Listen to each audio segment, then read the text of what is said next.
all of us, and may the word of God be a blessing to us. Can we read, please, Galatians chapter 1, verse 20 to chapter 2, verse 5. ప్రభువు మనందరినీ కూడా భద్రపరచును గాక. గలతీయులకు రాసినటువంటి పత్రిక 1వ అధ్యాయం 20వ వచనం నుండి 2వ అధ్యాయం 5వ వచనం వరకు కూడా చదువుకుందాం. నేను మీకు వ్రాయిచున్న ఈ సంగతుల విషయమై ఇదిగో దేవుని ఎదుట నేను అబద్ధమాడుటలేదు. పిమ్మట సిరియా కిలికియా ప్రాంతములలోనికి వచ్చి తిని క్రీస్తునందున్న యూదయ సంఘముల వారికి నా ముఖ పరిచయం లేకుండాను గాని మునుపు మనలను హింస పెట్టినవాడు తాను పూర్వమందు పాడు చేయుచు వచ్చిన మతమును ప్రకటించుచున్నాడను సంగతి మాత్రమే విని వారు నన్ను బట్టి దేవుని మహిమ పరిచిరి. అటు పిమ్మట 14 సంవత్సరములైన తరువాత నేను తీతును వెంట పెట్టుకుని బర్నబాతో కూడా యెరూషలేమునకు తిరిగి వెళ్ళి తిని దేవదర్శన ప్రకారమే వెళ్ళి తిని మరియు నా ప్రయాసము వ్యర్థమవునేమో లేక వ్యర్థమైపోయినదేమో అని నేను అన్యజనులలో ప్రకటించుచున్న సువార్తను వారికిని ప్రత్యేకముగా ఎన్నికైన వారికిని విశదపరిచితిని. ఆయనను నాతో కూడానున్న తీతు గ్రీసు దేశస్థుడైనను అతడు సున్నతి పొందుటకు బలవంత పెట్టబడలేదు. మనలను దాసులుగా చేసుకొనవలనని క్రీస్తు యేసు వలన మనకు కలిగిన మన స్వాతంత్ర్యమును వేగు చూచుటకు రహస్యముగా తేబడి దొంగతనముగా ప్రవేశించిన కపట సహోదరుల వలన జరిగినది. సువార్త సత్యము మీ మధ్యను నిలిచినట్లు మేము వారికి ఒక్క గడి అయినను లోబడుటకు ఒప్పుకొనలేదు. Thank you. In verse 22, we read about the churches of Judea which were in Christ. 22వ వచనములో మనము గమనిస్తాము ఏమిటి అంటే యూదయ సంఘముల వారికి అని వ్రాయబడుట చూస్తాం. అక్కడ యూదయ సంఘముల వారు ప్రభువునందున్నట్లుగా చూస్తూ ఉన్నాం. To be in Christ is an amazing subject and a really big one. క్రీస్తునందు ఉండుట అనేది అది బహు అద్భుతమైనటువంటి పాఠ్యాంశముగా అది ఉంటూ ఉన్నది. I've not covered it yet, but we'll see about the future. But what the Apostle Paul has learned is great respect for the churches of Christ. అపోస్తలుడైనటువంటి పౌలు నేర్చుకున్నటువంటి సంగతి ఏమిటి అంటే అక్కడ సంఘముల వారు యూదయ సంఘముల వారు క్రీస్తునందున్న సంఘముల వారి పట్ల అతనికి ఉన్నటువంటి చక్కటి మర్యాద పూర్వకమైనటువంటి ప్రవర్తనను మనం గమనిస్తాం. Previously, the Apostle Paul considered Christ an absolute impostor.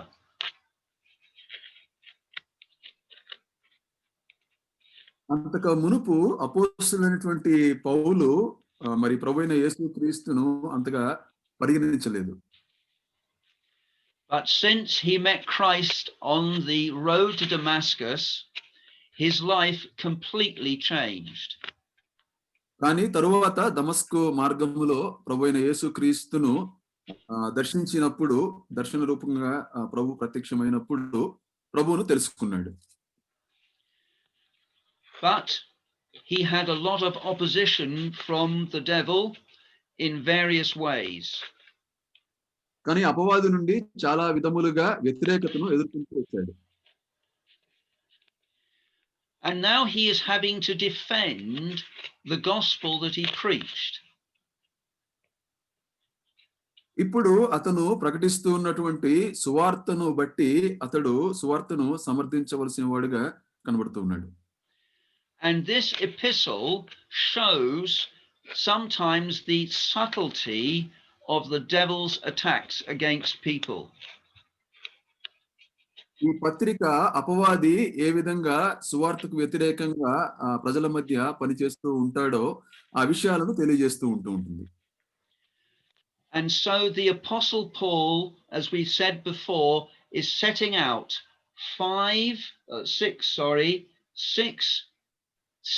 six reasons as to why his ministry is totally of God. అపోస్తలుడైనటువంటి పౌలు ఇక్కడ 6 కారణాలను తెలియజేస్తూ ఉన్నాడు యేసుక్రీస్తు ప్రభు యొక్క సువార్త పరిచర్యను గురించి. I will go through them to remind you of what they are. అవి ఏమై ఉన్నవో కొంత మనము వాటిని ఇక్కడ చూద్దాం. His first defense is seen in chapter 1 verses 11 and 12, where he says the gospel that he preached was given to him totally independent of men. ఆ మొదటి కారణాన్ని ఏమని తెలియజేస్తూ ఉన్నాడు అంటే, అతనికి ఇవ్వబడినటువంటి సువార్త అది మనుష్యులను బట్టి కలిగినది కాదు, అది దేవునిని బట్టి దేవుని యొద్ద నుండి కలిగినది అని తెలియజేస్తూ ఉన్నాడు. His second defense is seen in chapter 1 verses 13 to 14, where he shows from his Jewish background he was not ignorant about circumcision. అట్లానే మొదటి అధ్యాయం 13-14 వచనాలలో గమనిస్తే ఆ రెండవ వాదాన్ని తెలియజేస్తూ ఉన్నాడు, సమర్థనను తెలియజేస్తూ ఉన్నాడు. ఏంటి అంటే ఆ యూదా మతమును గురించి అతడు ఎంత మాత్రము తెలియని వాడు కాడు అని తెలియజేస్తున్నాడు. His third defense is seen in chapter 1 verses 15 to 17, where he says he did not meet up with the apostles after he was saved. ఆ మూడవ వాదన ఆ కారణాన్ని మొదటి అధ్యాయం 15-17 వచనం వరకు కూడా తెలియజేస్తూ ఉన్నాడు. ఆ తక్కినటువంటి అపోస్తులను ఆయన ఎంత మాత్రము కూడా కలిసి ఉండలేదు అని. His fourth defense is seen in chapter 1 verses 18 to 24, where he says he only met Peter and James for a very short period. ఆ నాలుగో వాదాన్ని తెలియజేస్తూ ఉన్నాడు 18వ వచనం నుండి 24వ వచనం వరకు. ఏంటి అంటే కొంతకాలము మట్టుకే పేతురును అట్లానే యాకోబును కలిసి ఉన్నాను అని తెలియజేస్తున్నాడు. His fifth defense is seen in chapter 2 verses 1 to 10, where the other apostles express their full fellowship with the message that he preaches. ఐదవ వాదాన్ని 2వ అధ్యాయం 1వ వచనం నుండి 10వ వచనం వరకు ఈ విధంగా తెలియజేస్తూ ఉన్నాడు. ఆ తక్కినటువంటి అపోస్తలులందరూ కూడా ఏ విధంగా తాను ప్రకటిస్తున్నటువంటి ఈ సువార్తకు వారు మరి అనుబంధంగా వారు ఉన్నారో, ఆ అంగీకారంలో ఉన్నారో తెలియజేస్తూ ఉన్నాడు. His sixth and last defense is seen in chapter 2 verse 11 to 21, where he shows he has to withstand Peter, a great apostle who was living inconsistently with the gospel. ఆ ఆరవ వాదన 2వ అధ్యాయం 11వ వచనం నుండి ఉన్నటువంటి వచనాలలో ఈ విధంగా తెలియజేస్తూ ఉన్నారు. ఏ విధంగా తాను గొప్ప అపోస్తలులైనటువంటి పేతురునకు ఆయన వ్యతిరేకంగా నిలవబడవలసి వచ్చినదో అస్థిరంగా ఉన్నటువంటి పేతురును బట్టి తెలియజేస్తున్నాడు. Now you might wonder, why has God recorded all this for us? Because we weren't there. మనం బహుశా ఆశ్చర్యపడవచ్చు, ఎందుకు దేవుడు ఈ విషయాలన్నీ కూడా ఆయన మన కొరకు రాయించాడు, మనము అక్కడ లేము గాని ఎందుకు మన కొరకు ఆయన రాయించాడో తెలియజేస్తున్నాడు. God has recorded it for us so that we can understand that this message is genuinely of himself and not of himself plus man's ideas. ఈ గ్రంథస్థం ఎందుకు చేస్తూ ఉన్నాడు దేవుడు అంటే, అది పూర్ణంగా దేవుని యొద్ద నుండి అది వచ్చినది అని తెలియజేయడానికి, మనుషుల యొక్క ఆలోచనను బట్టి కలిగింది ఎంత మాత్రము కూడా కాదు అని తెలియజేయడానికి. Which is why he used that expression in verse 22, in Christ. అందుకనే ఆ భావాన్ని అక్కడ వ్యక్తపరుస్తూ ఉన్నాడు మొదటి అధ్యాయం 22వ వచనంలో, క్రీస్తునందున్న అనేటువంటి విషయాన్ని బట్టి. The expression in Christ means the spiritual sphere that God puts every believer at the point of time when they trust in Christ as their Savior. ఈ క్రీస్తునందున్న అనేటువంటి ఈ వ్యక్తీకరణ వ్యక్తపరచడాన్ని ఆ భావము ప్రతి విశ్వాసి యొక్క జీవితంలో కూడా అనుభవాల్లో అది ఆ దేవుడు కలుగు చేసేదిగా మనం గమనిస్తాం. But not only is the individual in Christ, but we read here in verse 22 that the local churches, the local assemblies are in Christ as well.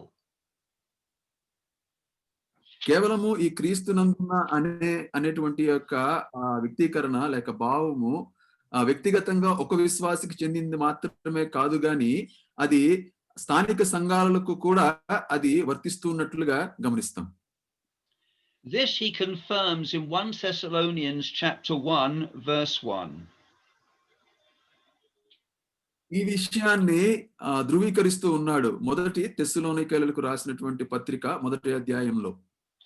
He says, Paul and Silas and Timothy unto the church of the Thessalonians, which is in God the Father and in the Lord Jesus Christ. తెస్సలోనికైలకు రాసినటువంటి మొదటి పత్రిక మొదటి అధ్యాయం మొదటి వచనంలో ఈ విధంగా రాస్తూ ఉన్నాడు. ప్రభువైన యేసుక్రీస్తు నందు ఉన్న తెస్సలోనికయుల సంఘమునకు పౌలును సిల్వానును తిమోతియును శుభమని చెప్పి వ్రాయునిది అని తెలియజేస్తూ. This is the tremendous privileged position that every believer and every local church is in. ఇది గొప్ప ఆధిక్యతతో కూడినటువంటి ధన్యత ప్రతి విశ్వాసి ప్రతి సంఘము కూడా కలిగి ఉన్నది. God sees us and God sees the local assembly in Christ. దేవుడు ఒక విశ్వాసిని లేక మనలను అదే సమయంలో సంఘమును ఈ రెండిటి విషయాలలో ఆయన క్రీస్తునందు ఆయన చూస్తూ ఉన్నాడు. This is a privilege, but also a great responsibility. ఇది చాలా గొప్ప బాధ్యతగా అది కనబడుతూ ఉంది. It means that I'm dealing with something that is in Christ when I'm in God's local assembly or God's church. మనము దేవుని స్థానిక సంఘాలలో ఉన్నప్పుడు ఈ క్రీస్తునందు ఉన్న అనేటువంటి భావాన్ని ఆ భావంలో మనం జీవించే వరంగా అది తెలియజేయబడుతూ ఉంది.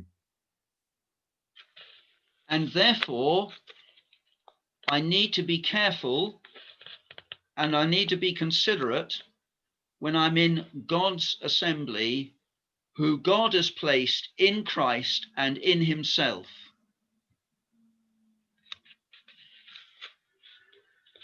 కాబట్టి మనము చాలా జాగ్రత్తగా కలిగి ఉండాలి. ఎందుకు అంటే దేవుడు స్థానిక సంఘాలలో విశ్వాసమైనటువంటి మనలను ఆయన క్రీస్తునందు ఆయన ఉంచినందుకు. Now we'll carry on with where we left off last week, and we got to verse 20 where the Apostle Paul has to make a very strong statement. గత వారం ఆగిన చోటు నుండి ఈ వారం మనము కొనసాగిస్తూ ఉన్నాం. 20వ వచనం నుండి ఎక్కడైతే అపోస్తలుడు ఒక దృఢమైనటువంటి సంగతిని తెలియజేస్తూ ఉన్నాడు. The statement says, the things that I write unto you, behold, before God I lie not. అక్కడ ఉన్నాడు అంటే నేను మీకు రాయిచున్న ఈ సంగతులు అన్నీ కూడా సంగతుల విషయమై ఇది దేవుని ఎదుట నేను వీటిని మీకు రాయిచున్నాను అబద్ధమాడటలేదు అని తెలియజేస్తున్నాడు. Now obviously he is being falsely accused of not giving the truth of God. మరి అబద్ధముగా దేవుని సత్య సువార్తను ప్రకటించటం లేదు అన్నట్లుగా ఒక వ్యతిరేకతను అపోస్తలుడైనటువంటి పౌలు ఎదుర్కొంటూ ఉన్నాడు. నేరారోపణ కలిగి ఉన్నాడు. There are people who are saying he is misrepresenting the facts of God. అంత మాత్రమే కాదు దేవుని సంబంధిత సంగతులన్నిటినీ కూడా ఆయన మరి అవి సరిగా వివరించటం లేదు, సరిగా తెలియజేయటం లేదు అనేటువంటి నేరారోపణ చేస్తూ ఉన్నారు. And so he appeals to the highest court he could ever appeal to. మరి అందుకనే న్యాయస్థానము ఎదుట ఏ విధంగా అది తెలియజేయబడతా ఉంటాయో ఈ సంగతుల విషయమై అట్లా ఆ విషయాల్ని అక్కడ ఆ ఉన్నతమైనటువంటి యొక్క ఆ న్యాయస్థానం ఎదుట వాటిని తెలియజేస్తూ ఉన్నాడు. And that is to the person of God himself. అది ఎవరు ఆ ఉన్నతమైనటువంటి యొక్క న్యాయస్థానం ఎవరు ఏంటి అంటే అది సాక్షాత్తు దేవుని ఎదుటే అన్నట్టుగా ఆ దేవుని ఎదుట వాటిని తెలియజేస్తూ రాస్తూ ఉన్నాడు. And he says, I'm telling you the absolute truth. I am not lying. ఇంకా ఏమని తెలియజేస్తూ ఉన్నాడు అంటే ఆ ఖచ్చితమైనటువంటి సత్యాన్ని నేను తెలియజేస్తూ ఉన్నాను, అబద్ధం ఆడుట లేదు అని దేవుని ఎదుట ఆ విషయాలను బట్టి తెలియజేస్తున్నాడు. And that shows the depth of the divine conviction that the Apostle Paul had as given by God. అది ఒక దైవికమైనటువంటి ఒక నిశ్చయతను అపోస్తలుడైనటువంటి పౌలు దేవుని యొద్ద నుండి ఏ విధంగా పొందాడో ఆ దృఢత్వాన్ని ఆ ఖచ్చితత్వాన్ని ఇక్కడ తెలియజేస్తూ ఉంది. Paul is speaking with absolute seriousness. ఇక్కడ ఖచ్చితమైనటువంటి ఒక సత్యాన్ని అపోస్తలుడైనటువంటి పౌలు చాలా తీవ్రంగా తెలియజేస్తూ ఉన్నాడు. He knew God very well. And so by making this statement, he's laying his life and the truth he gives before them all. దేవుణ్ణి ఆయన చాలా బాగుగా ఎరిగి ఉన్నాడు ఇప్పటికీ. అదే సమయంలో దేవుని సంబంధితమైనటువంటి సత్యాన్ని అందరి ఎదుట తేటగా తెలియజేస్తూ ఉన్నాడు. He now moves on and says in verse 21, afterwards I came to the regions of Syria and Cilicia. తర్వాత 21వ వచనంలో పిమ్మట నేను సిరియా కిలికియా అనే ప్రాంతంలోనికి వచ్చితిని అని తెలియజేస్తున్నాడు. This was after the 3 years he had been in Damascus. ఇది 3 సంవత్సరములు దమస్కులో ఉన్నటువంటి ఆ కాలం తరువాత. And it seems from verse 21 that there were no churches at that time where he visited in Cilicia and Syria. అక్కడ 21వ వచనంలో మనం గమనిస్తే సిరియా కిలికియా ఆ ప్రాంతములలో అపోస్తలుడైనటువంటి పౌలు అక్కడికి చేరినప్పటికీ అక్కడ సంఘాలు అక్కడ లేవు. We find from verse chapter 2 verse 1 that this is a long period of time when Paul was on his own. 2వ అధ్యాయం 1వ వచనంలో మనం గమనిస్తే చాలా సుదీర్ఘమైనటువంటి ఒక కాలము అపోస్తలుడైనటువంటి పౌలు యొక్క జీవితంలో అక్కడ రాయబడుతూ ఉంది. And the apostle Paul was saying he remained in that area so that none of the churches, none of the assemblies in Judea actually knew him. అక్కడ అంతకాలము అక్కడ ఎందుకు ఉండవలసి వచ్చిందో ఆ సంగతిని బట్టి చూస్తే అక్కడ చాలా మరి సంఘాలకు అక్కడ యూదయలో ఉన్నటువంటి సంఘాలకు అపోస్తలుడైన పౌలు పరిచయం లేదు. And the places he previously would waste, he now treats with great respect because they are in Christ. ఆ మునుపు ఎక్కడైతే తాను వ్యర్థపరుచుకున్నాడో ఆ ప్రాంతాలైనటువంటి వారు ఇప్పుడు క్రీస్తునందు ఉండుటను బట్టి మరి అక్కడ ఆ సువార్త సత్యాన్ని ప్రకటించడానికి అక్కడ ఆతురపడుతూ ఉన్నాడు. And so he sets the example of treating the things of God with respect.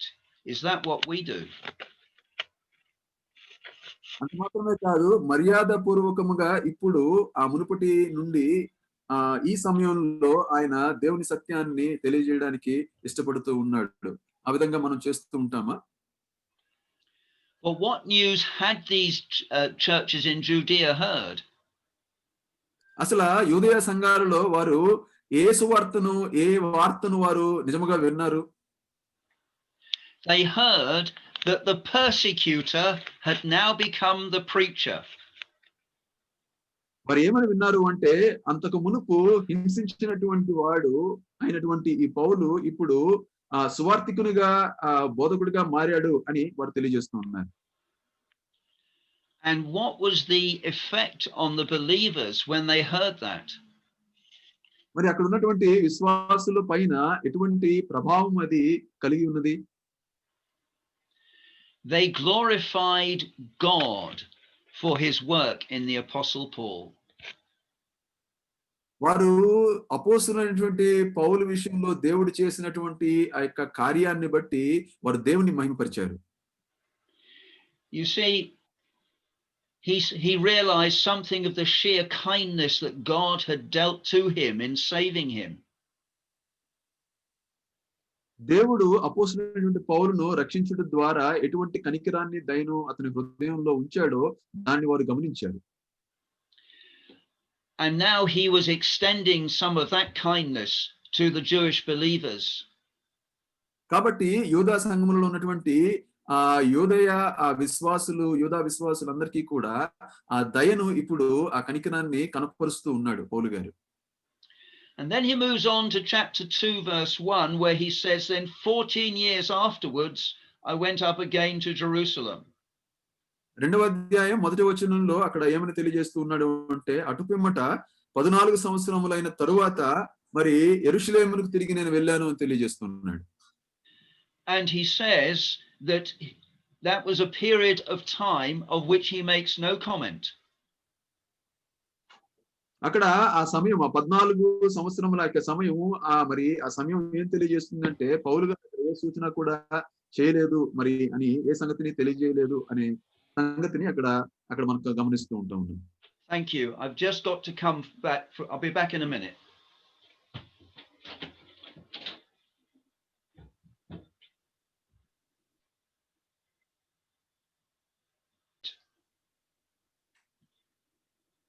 నేను క్షమాపణ కోరుతూ ఉన్నాను. ఏదో సంభవించింది, దాని నిమిత్తమే నేను వెళ్ళవలసి వచ్చింది.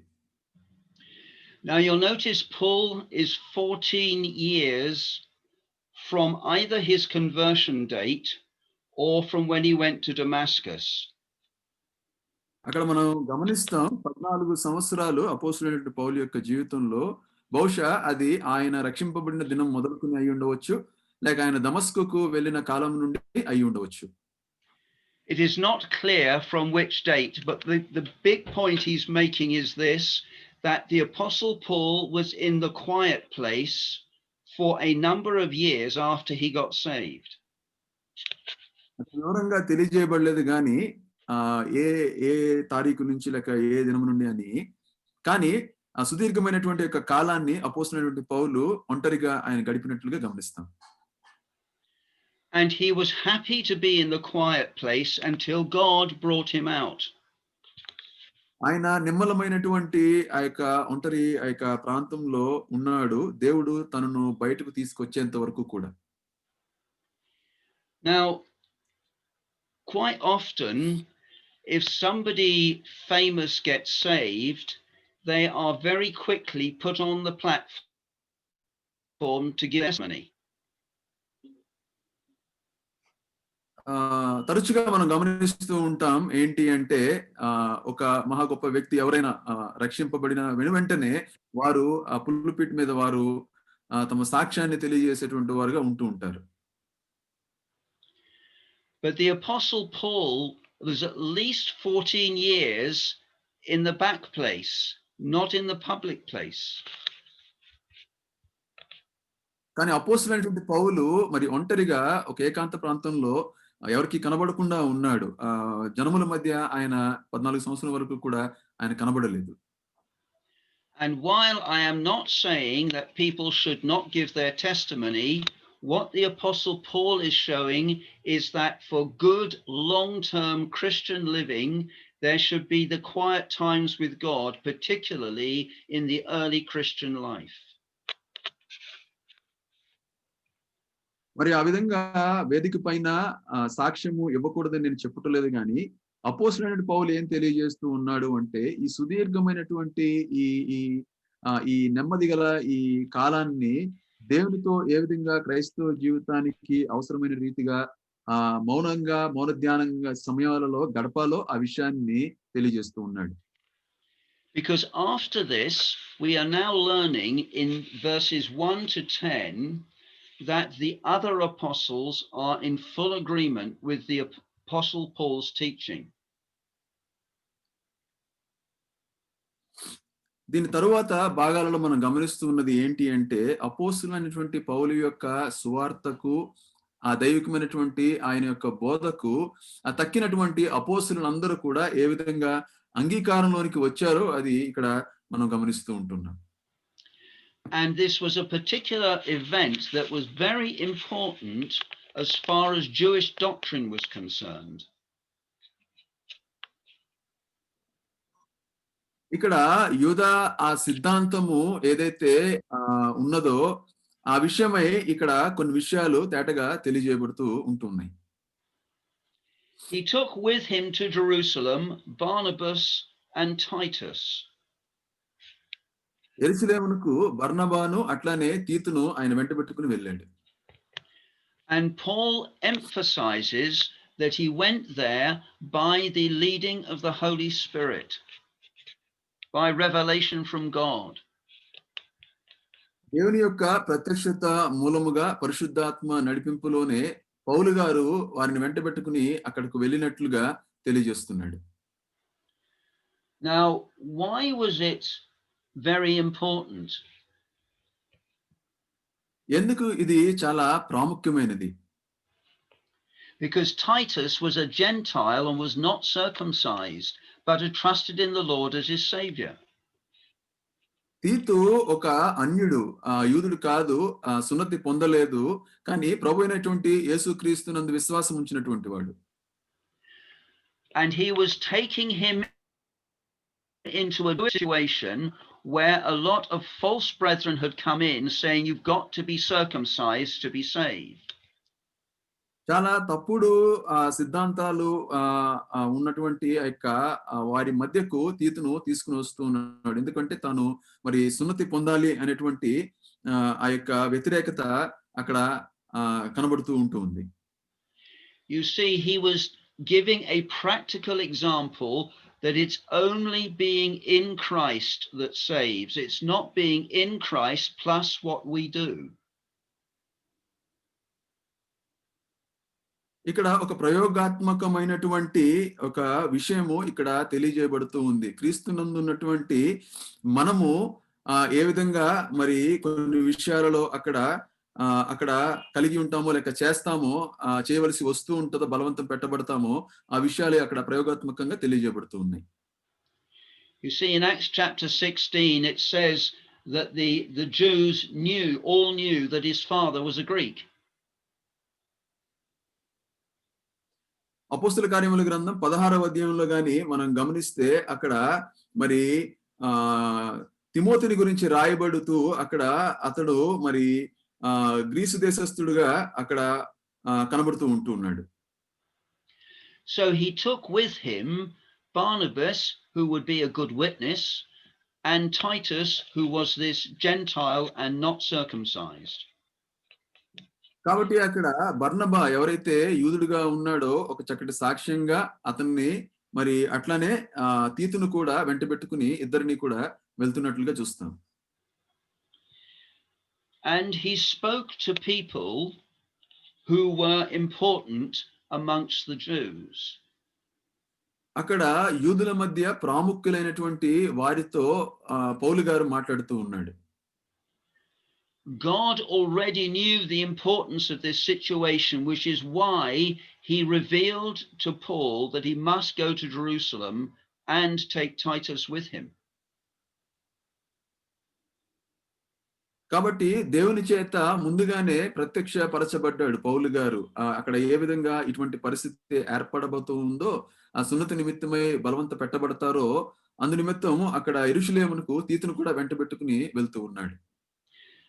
And he told them about the gospel that he preached to the Gentiles. అక్కడ అన్యులైనటువంటి వారికి ఏ విధమైన సువార్తను ప్రకటించాడో అది వారికి యూదుల మధ్య దాన్ని తెలియజేస్తూ ఉన్నాడు. But he did it wisely. He spoke to those who were of reputation, in other words, those who were important amongst the Jews. అక్కడ అపోస్తలుడైనటువంటి పౌలు గారు చాలా జ్ఞానవంతంగా అక్కడ ప్రవర్తిస్తూ ఉన్నాడు. అక్కడ వారి మధ్య ఎవరైతే ప్రాముఖ్యులైనటువంటి యూదులు ఉన్నారో వారి మధ్య చాలా తెలివిగా అక్కడ మరి ఆ పనిని చేస్తూ ఉన్నాడు. He knew that when this principle became public, there would be opposition. ఎప్పుడైతే ఈ సున్నతి పొందకూడదు అనేటువంటి అవసరం లేదు ఒక క్రైస్తవ విశ్వాసికి అనేటువంటి యొక్క సూత్రాన్ని ఎప్పుడైతే ఆ జనముల మధ్య అది ప్రాచుర్యం పొందిందో అక్కడ తప్పక వ్యతిరేకత ఉంటది అని పౌలు గారికి ముందే తెలుసు. And he knew that he had to have the apostles with him so as to win the day for God. అంత మాత్రమే కాదు, అపోస్తులైనటువంటి వారి యొక్క అంగీకారము, వారి యొక్క మరి ఆ యొక్క వారి యొక్క ఆ సమర్థన కూడా వారు కూడా మరి అపోస్తులైన పౌలును అంగీకరించి ఆ విషయంలో ముందుకు ఎలా వెళ్ళాలో కూడా తెలుసు పౌలు గారికి. And these of reputation were important people who would no doubt include the apostles. అంత మాత్రమే కాదు, పేరు ప్రఖ్యాతులు పొందినటువంటి ప్రాముఖ్యమైనటువంటి ఈ యూదులైనటువంటి వారు అందులో అపోస్తులులు కూడా ఉన్నారు. So he spoke to them in private about this gospel that he had preached to the Gentiles. కాబట్టి వారితో వ్యక్తిగతంగా మరి ఈ తాను అన్యుల మధ్య ఎటువంటి సువార్తనైతే ప్రకటిస్తూ వచ్చాడో దాన్ని వీరికి కూడా ముందుగానే తెలియజేశాడు. Because he wanted their agreement, not so that he might look good, but so that the gospel of God might be preserved. అక్కడ వారి యొక్క ఒప్పందాన్ని కూడా పొందాడు. ఎందుకు అంటే అది దేవుని యొక్క సువార్త నిజముగా ప్రకటించబడడానికి. Because if these people were not with him and trouble broke out, there would be division. And it would end up with the Jewish element and the Gentile element of the church. కాబట్టి వారు గాని అక్కడ లేకపోతే అపోస్తలుడైన పౌలుతో కూడా వారు గాని అపోస్తలుడైన పౌలుని సమర్థించకపోతే మరి తప్పకుండా అక్కడ యూదా విశ్వాసులు లేక మరి క్రైస్తవ విశ్వాసులు లేక అన్యుల నుండి విశ్వాసులైనటువంటి రెండు విధాలుగా అది చీలిపోతుంది, లేకపోతే అక్కడ ఆ విధంగా ఏర్పడుతుంది అనేటువంటి ఆ యొక్క సంగతి కూడా పౌలు గారు ఎరిగి ఉన్నాడు. You see, sometimes hysteria and emotion can distract from the truth of God. చాలా సార్లు ఈ భావోద్రేకాలు అనునవి దేవుని యొక్క సత్యము నుంచి అవి మనల్ని వేరు చేస్తాయి. And probably a lesser person than Paul would not have brought Titus to Jerusalem because he knew the trouble it could cause.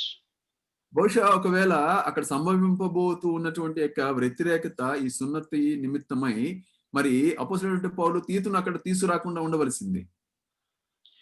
But he was determined to establish the truth of the grace of God amongst the Jews. కానీ అక్కడ దృఢమైనటువంటి ఒక నిశ్చయితతో తీతును అపోస్తలుడైన పౌలు దేవుని సత్యాన్ని తెలియజేయడానికి అక్కడ ఆ యూదుల మధ్యకు తీసుకుని వస్తూ ఉన్నాడు.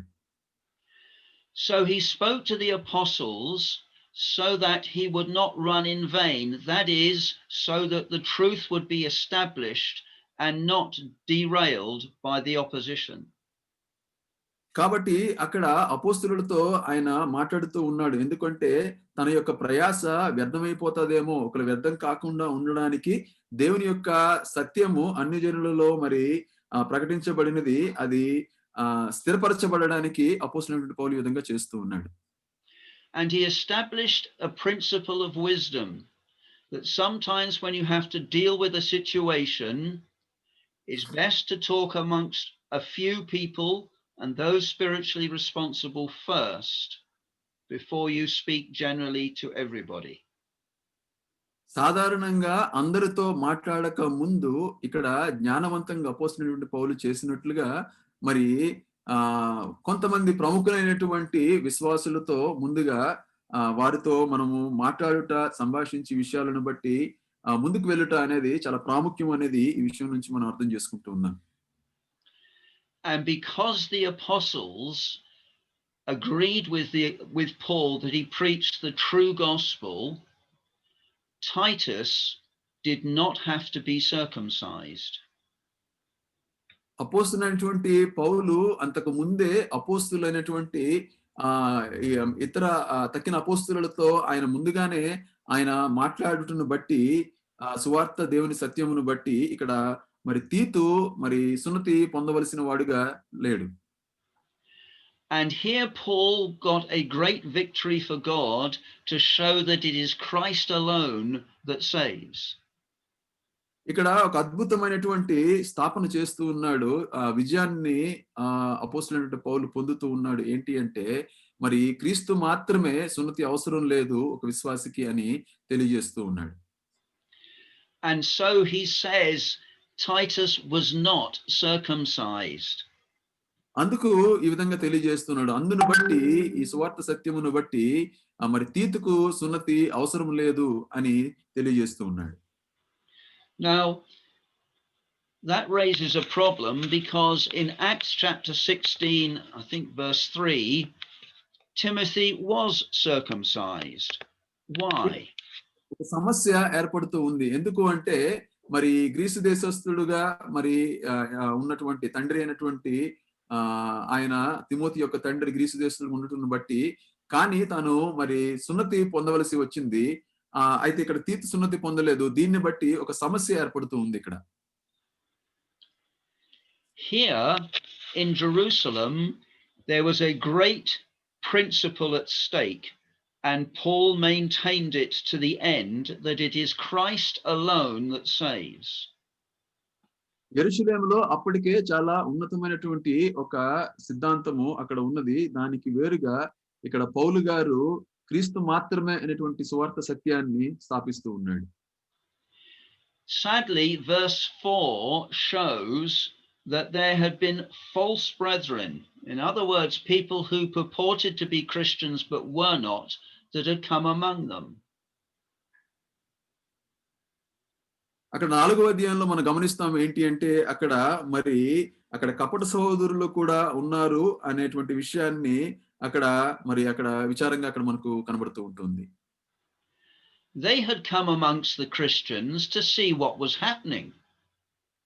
వారు మరి క్రైస్తవుల మధ్య ఏం జరుగుతుంది అనేది చూడడానికి వారు వచ్చారు.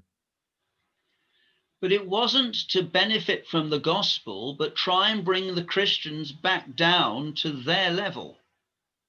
అది దేవుని సువార్త సత్యాన్ని తెలుసుకున్నట్టుకు కాదు గాని నిజముగా అక్కడ సువార్త సత్యమును అంగీకరించినటువంటి వారు ప్రభువునందున్న వారిని మరి క్రీస్తు నుండి తిరిగి మరలా వారి ఆ మునుపటి స్థాయికి వారిని లాగడానికి వారు అక్కడ వచ్చినట్లుగా చూస్తాం. You notice that Paul says our liberty and their bondage. అక్కడ పౌలు గారు అక్కడ ఏమని తెలియజేస్తున్నాడు 4వ వచనంలో అంటే మనకు కలిగిన మన స్వాతంత్ర్యము అనేటువంటి విషయాన్ని తెలియజేస్తూ ఉన్నాడు.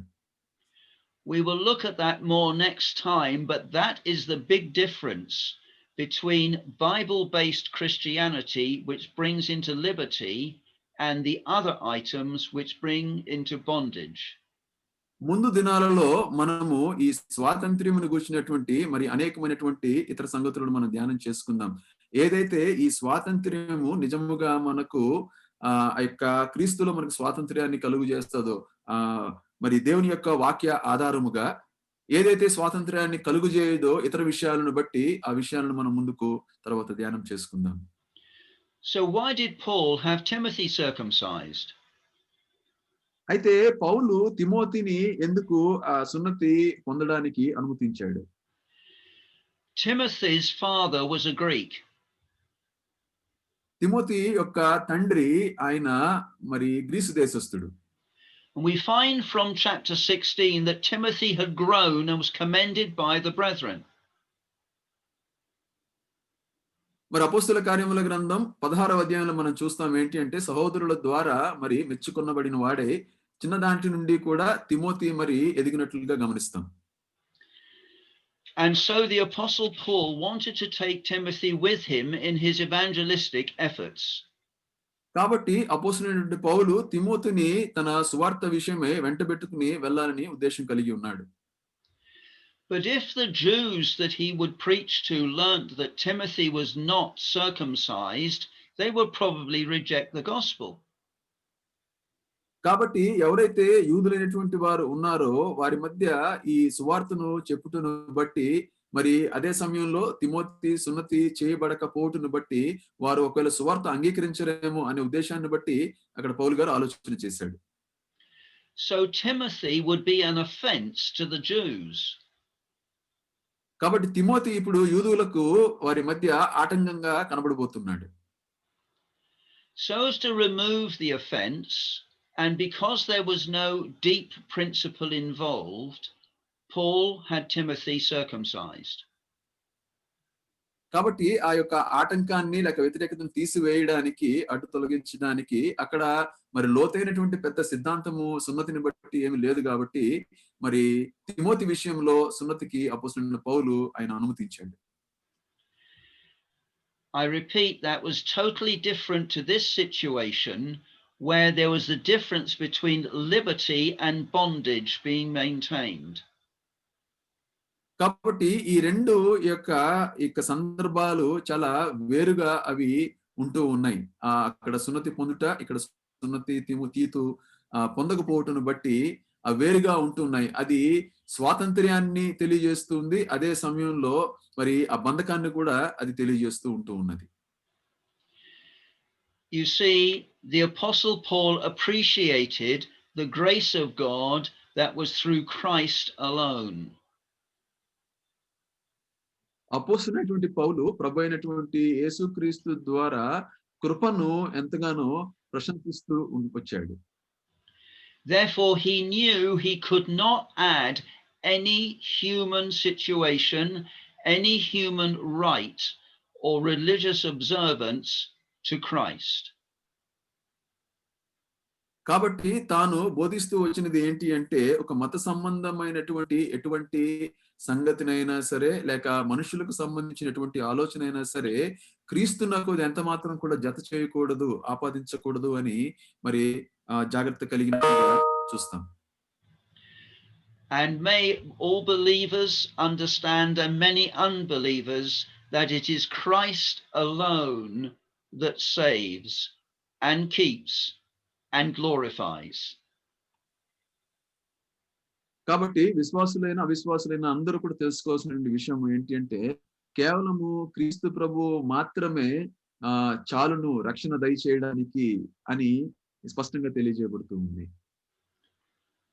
And we'll continue that, God willing, next time. మనం దాన్ని ఆలోచనని కొనసాగిద్దాం ఒకవేళ దేవుని చిత్తం అయితే మరుసటిసారి.